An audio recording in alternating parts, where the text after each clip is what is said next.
Hello guys, അങ്ങനെ നമ്മുടെ ഉപ്പും മുളകും ഇനി വരാൻ പോകുന്നത് നമ്മുടെ സിദ്ധാർത്ഥന്റെ വീട്ടുകാർ പാറമട വീട്ടിലേക്ക് വരുന്ന നിമിഷങ്ങളാണെങ്കിലോ കൂട്ടുകാരെ. നമ്മുടെ കുഴപ്പളത്ത് അമ്മൂമ്മ അപ്പൂപ്പൻ എന്നൊക്കെ മാത്രമേ കേട്ടിട്ടുള്ളൂ. കല്ലുമോള് കുറച്ച് നാൾ അവിടെയായിരുന്നു, കല്ലുമോളെ പൊന്നുപോലെ നോക്കി ഇങ്ങോട്ട് വിടുന്നു എന്നൊക്കെ നമ്മൾ കുറെ കേട്ടിട്ടുണ്ടല്ലേ.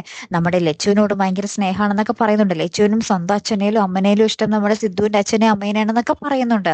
അപ്പൊ ആരാണ് നമ്മുടെ സിദ്ധുവിന്റെ വീട്ടുകാരെ കാണാൻ നിങ്ങൾക്കൊരു കൊതിയില്ലേ? ശരിക്കും പറഞ്ഞാൽ എനിക്കും ഉണ്ട് കേട്ടോ ഒരു കൊതി. ഒരു ദിവസം നമ്മുടെ സിദ്ധുവിന്റെ വീട്ടുകാരും പാറമട വീട്ടുകാരും തമ്മിൽ ഒരുമിക്കുന്ന ഒരു എപ്പിസോഡാണ് വരാൻ പോകുന്നതെങ്കിലോ അത് പൊളിക്കും അല്ലെ പ്രേക്ഷകരെ? നിങ്ങളുടെ ഒന്ന് അഭിപ്രായം ഒന്ന് കമന്റ് ചെയ്യണം. നിങ്ങൾക്ക് അങ്ങനെ ഒരു എപ്പിസോഡ് ആഗ്രഹമുണ്ടോ? നമുക്ക് പറഞ്ഞു നോക്കാന്നേ. അവര് കൊണ്ടുവരണമെങ്കിൽ കൊണ്ടുവരട്ടെ. ഇപ്പൊ ഒരു അച്ഛനമ്മേനെയും സംഘടിപ്പിക്കാൻ അത്ര ബുദ്ധിമുട്ടൊന്നും ഇല്ലല്ലോ. നമ്മുടെ സിദ്ധുവിന് പറ്റിയ ഒരു അച്ഛനും അമ്മയും അതും അഭിനയിക്കാൻ ആരായിരിക്കും കൂടുതൽ ആപ്റ്റ് ആയിട്ടുള്ളത് എന്ന് നിങ്ങളൊന്ന് കമന്റ് ചെയ്യണേ. ഞാൻ കഴിഞ്ഞ പ്രാവശ്യം ഒരു വീഡിയോ ഇട്ടിരുന്നു, നമ്മുടെ സിദ്ധുവിന്റെ അമ്മയായിട്ട് ബീന ആന്റണി വരുന്നു അല്ലെങ്കിൽ മഞ്ജു പിള്ള വരുന്നതായിട്ടൊക്കെ. ഇനി ഇവരിൽ ആരെങ്കിലും തന്നെ ആണെങ്കിലും നമുക്ക് കൂടുതൽ സന്തോഷം അല്ലെ പ്രേക്ഷകരെ? എന്തായാലും കാത്തിരിക്കട്ടോ. അടുത്തൊരു വീഡിയോയുമായി വരുന്നത് വരയ്ക്കും ഗുഡ് ബൈ.